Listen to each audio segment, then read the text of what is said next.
یہ ایک سچا واقعہ ہے جو میرے کزن کی بیوی کے ساتھ پیش آیا۔ وہ بتاتی ہے کہ میری بہن کی شادی تھی اور مجھے ضروری گاؤں جانا تھا۔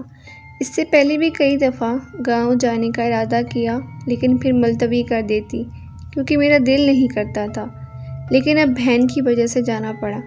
جب وہاں پہنچی تو وہاں ایک رونق لگ گئی۔ اگلی صبح رشتہ داروں سے ملنے نکلی تو راستے میں کسی نے میری چادر پکڑ لی پیچھے سے۔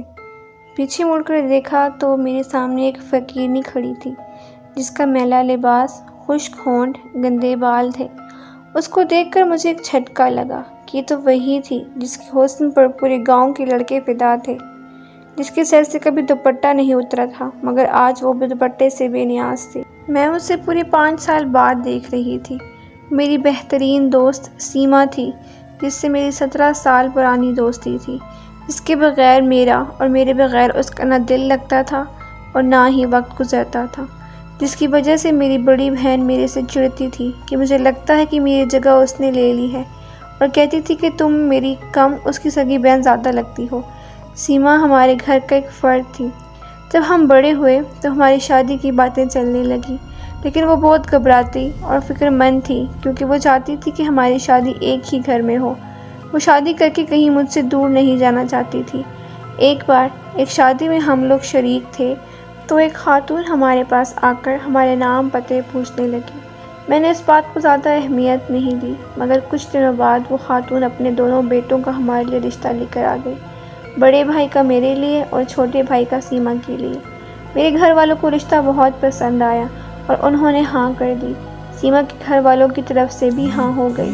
شادی کے دن قریب آ گئے۔ میری بڑی بہن نے مجھے سمجھایا تھا کہ اب تمہارا سیما کے ساتھ 2 رشتے ہیں، دیورانی جیٹھانی کا رشتہ جو نہایت نازک رشتہ ہے۔ اب تم لوگ ایک ساتھ رہو گے، تم دونوں کو ہر بات میں بہت برداشت سے کام لینا ہوگا۔ میں نے بہن کو کہا کہ ایسا کچھ نہیں ہوگا جو آپ سوچ رہی ہیں۔ میرا اور سیما کا ساتھ بہنوں جیسا ہے، ہمارا تو سالوں کا ارمان پورا ہو رہا ہے۔ ہم دیورانی جیٹھانی بعد میں ہیں، دوست پہلے ہیں۔ میں اور سیما شادی کر کے اس گھر میں پہنچ گئے۔ زندگی بہت خوبصورت ہو گئی تھی۔ شادی کے 1 سال بعد میری گود میں میرا بیٹا اور سیما کی گود میں اس کا بیٹا تھا۔ میرے میاں کی نوکری شہر میں لگ گئی تھی۔ وہ پڑھے لکھے تھے اس لیے ان کو شہر میں ہی نوکری ملی تھی۔ وہ ضد کر رہے تھے کہ میں اور میرا بیٹا ان کے ساتھ شہر چلیں، جبکہ میرا دل کسی صورت شہر جانے کے لیے راضی نہیں تھا۔ آخر میرے شوہر شہر چلے گئے۔ جب وہ آتے تو خوب سارے تحفے لاتے۔ ہماری ایک بیٹی بھی ہو گئی۔ میرا بیٹا 4 سال کا ہو گیا تھا۔ جس گھر میں ہم رہتے تھے اس گھر کے بیچ میں ایک چھوٹی سی دیوار تھی۔ ایک حصے میں میں اور ایک حصے میں سیما رہتی تھی۔ یہ حصے تو بس نام کے تھے ورنہ ہم اکٹھے رہتے تھے۔ میں دوبارہ امید سے ہو گئی تھی مگر سیمی کے ہاں ایک بیٹے کے بعد دوبارہ اولاد نہیں ہوئی۔ اس بار میرے شوہر نے ضد پکڑ لی کہ تم میرے ساتھ شہر چلو، یہاں اکیلے کیسے رہو گی، اور بڑے بیٹے کا داخلہ بھی اسکول میں کروانا ہے۔ میرے سارے سسرال والوں نے بھی کہا کہ وہ ٹھیک کہہ رہا ہے، ناشکری مت کرو۔ سب کے سمجھانے پر مجھے مجبوراً ماننا پڑا مگر میرا دل خوش نہیں تھا۔ طے یہ پایا کہ میں ولادت کے بعد شہر چلی جاؤں گی۔ جس دن یہ فیصلہ ہوا اس دن سیما میرے پاس آئی اور اداسی سے بولی کہ تم چلی جاؤ گی تو میرا دل کیسے لگے گا۔ میں نے اس کا ہاتھ پکڑ کے اس کو سمجھاتے ہوئے کہا کہ انہوں نے وعدہ کیا ہے کہ وہ ہر مہینے مجھے تم سب سے ملوانے آتے رہیں گے۔ اس نے کہا میں تم کو بہت یاد کروں گی۔ میں نے کہا کہ شہر کون سا دور ہے، تم مجھ سے آ جایا کرنا ملنے، میں بھی آ جایا کروں گی۔ پھر وہ میرے گلے لگی۔ ہم دونوں بہت اداس تھے۔ کچھ وقت گزرا۔ میرے چھوٹے بیٹے کی ولادت ہوئی۔ سرخ سفید بڑی بڑی آنکھوں والا بچہ سب کو بہت پیارا تھا۔ میرے شوہر نے کہا تم نہیں جانتی تم نے مجھے بہت بڑا تحفہ دیا ہے، اس پر تیار ہے نا؟ میں آؤں گا تو تم سب میرے پاس شہر چلنا۔ ان کو 2 مہینے بعد آنا تھا۔ شوہر کے چلے جانے کے بعد ہم سب اکٹھے بیٹھے شام کو چائے پی رہے تھے تو میرے دیور نے کہا کہ بھابھی تم چلی جاؤ گی تو اداسی ہو جائے گی، گھر سونا ہو جائے گا۔ میں نے کہا تم بھی چلو نا۔ وہ بولا میں کیا کروں گا جا کر، مجھے کوئی کام تو آتا نہیں، کم سے کم یہاں زمین پر کام کر کے بھی بچوں کے لیے 2 وقت کی روٹی کما لیتا ہوں۔ سیما بالکل سر جھکائے چپکے سے گمسم بیٹھی تھی۔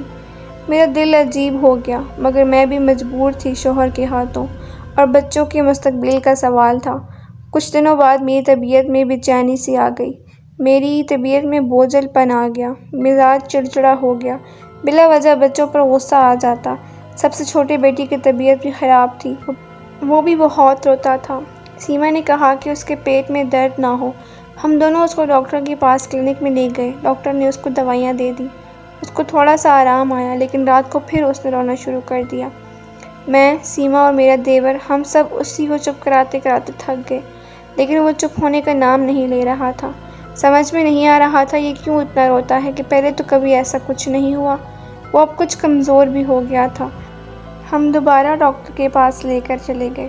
ڈاکٹر نے کہا میں کچھ دوائیاں دے رہا ہوں، اس سے فرق آ جائے گا۔ ان دوائیوں سے اس بچے کو کافی آرام آیا تو ہمیں سکون ملا، لیکن ابھی 2 ہی دن گزرے تھے کہ اس کو تیز بخار چڑھ گیا۔ میں بری طرح گھبرا گئی۔ اس کا سفید رنگ نیلے رنگ میں تبدیل ہونا شروع ہو گیا تھا۔ میں اور سیما اس کو ڈاکٹر کے پاس لے کر بھاگے، لیکن اس کو آرام نہیں آیا۔ میں نے پریشان ہو کے شوہر کو فون کر دیا۔ وہ بھی شہر سے گاؤں کے لیے روانہ ہو گئے۔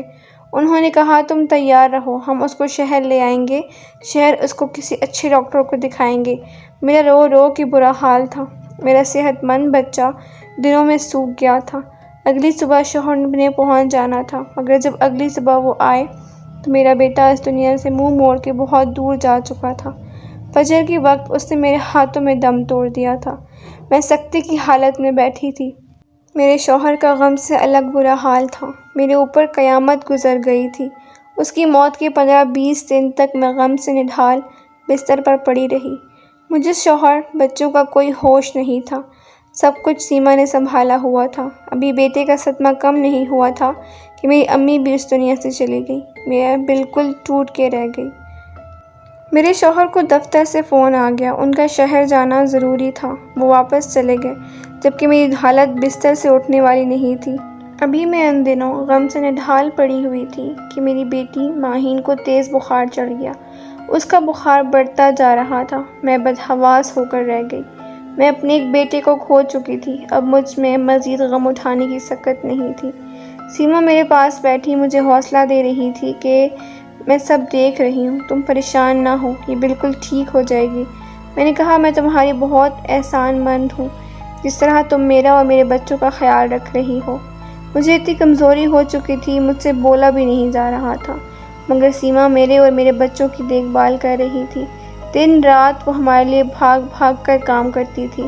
رات وہ ہمارے پاس رہتی، مجھے زبردستی کھانا کھلا کر دوائی دے کر میرے بچوں کو سلا کر ہی جاتی تھی۔ ایک دن آدھی رات کو پیاس کی شدت سے میری آنکھ کھلی، مگر میری اتنی ہمت نہیں تھی کہ میں بستر سے اٹھ سکوں۔ میرے کمرے کا دروازہ کھلا ہوا تھا۔ میری نظر کمرے سے باہر گئی، جہاں مجھے کسی کا سایہ نظر آیا۔